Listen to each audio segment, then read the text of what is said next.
Let's talk about hurricanes. This is a big question after we just had Hurricane Lisa pass through Belize, and we have so many people emailing right now saying, what's the deal with hurricanes in Belize? Is this something that happens frequently? So let's dive into this, guys. The hurricane season in the Atlantic typically goes from June 1st to November 30th. Now the reality is there's only a few months in there that are gonna be the peak hurricane and tropical storm months. That's gonna really be August, October, and September. August, September, October. And that's when you're gonna see the most frequent amount of storms. Now, in November, it's actually very rare that we see a storm like we just did with Hurricane Lisa. We've only seen a few hurricanes in November over the past decades. So not a very common occurrence. I guess you could say we got a little unlucky there with Lisa coming in this late in the season, but we'll tell you a little bit about hurricanes in Belize, guys. So when it comes to hurricanes, there's two types of damage. There's wind damage and there's storm surge. Now, when you look at how hurricanes cause a substantial amount of damage, it's really gonna be the storm surge, all that water coming in that can cause major damage. With proper building technique, you can mitigate the wind damage to a certain extent. So the concern really is the storm surge. Now, when you look at Belize, we have a very unique case, especially the island of Ambergris Caye, in that the reef is right off the coast of the island here. It's about 400 yards off the coastline. So up to that point, we have shallow water about 6 to 8 feet deep. Behind that, we have water that's thousands of feet deep. So it's some of the deepest water in the Caribbean, actually, which is one of the best locations you can be situated in from a hurricane standpoint, would be on the island of Ambergris Caye. Now, if you look at Hurricane Lisa, then you'll see that the island was really sheltered quite well from the hurricane because of the reef. There's a lot of video footage showing the waves crashing on the reef.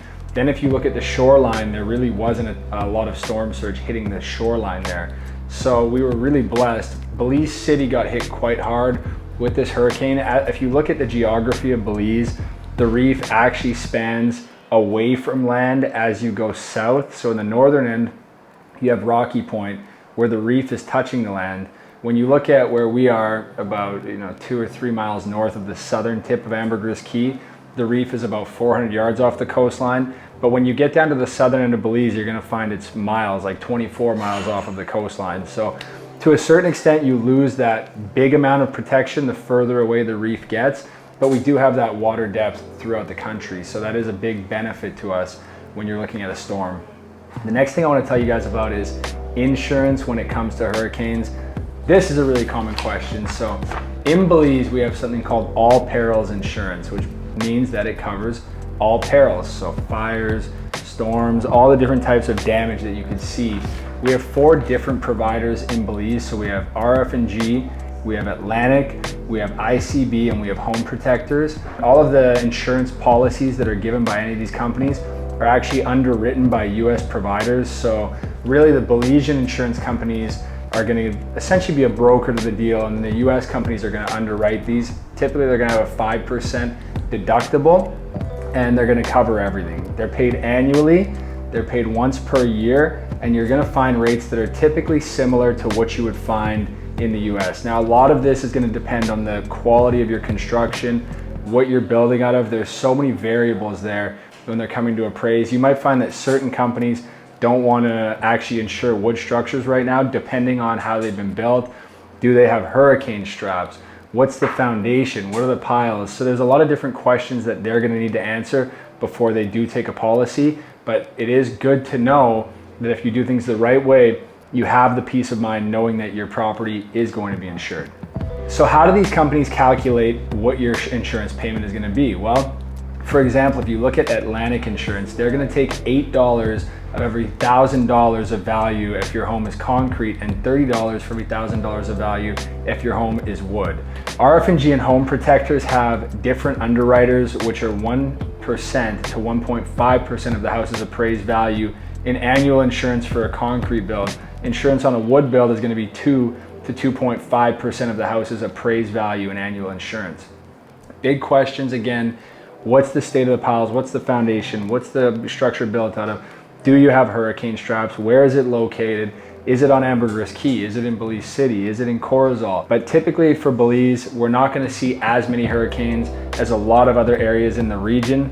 and we are strategically located with the reef. So I hope this was a little bit of helpful information for you guys. If you have any questions about hurricanes, any questions about Lisa, really in the island right now, we don't have a ton of damage. I think only one dock was damaged, and that was it. Belize City, we did see some roofs come off. There was some flooding. A lot of the properties on the main ocean front did see damage, and there were some vehicles that were damaged, of course.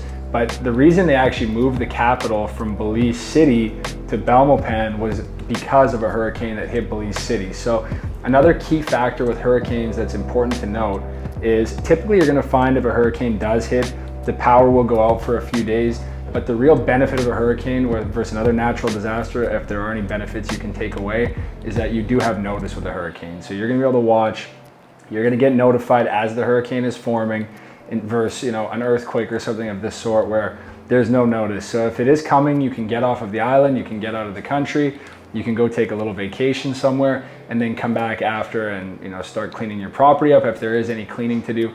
Or it might just miss entirely and redirect and go somewhere else, and then you come back and everything is good and you still got your vacation. So I hope this helped, guys. A little bit of information on hurricanes, and we will see you in the next video. Don't forget, like, subscribe, comment. We have some amazing stuff coming this week, and we'll see you in the next video.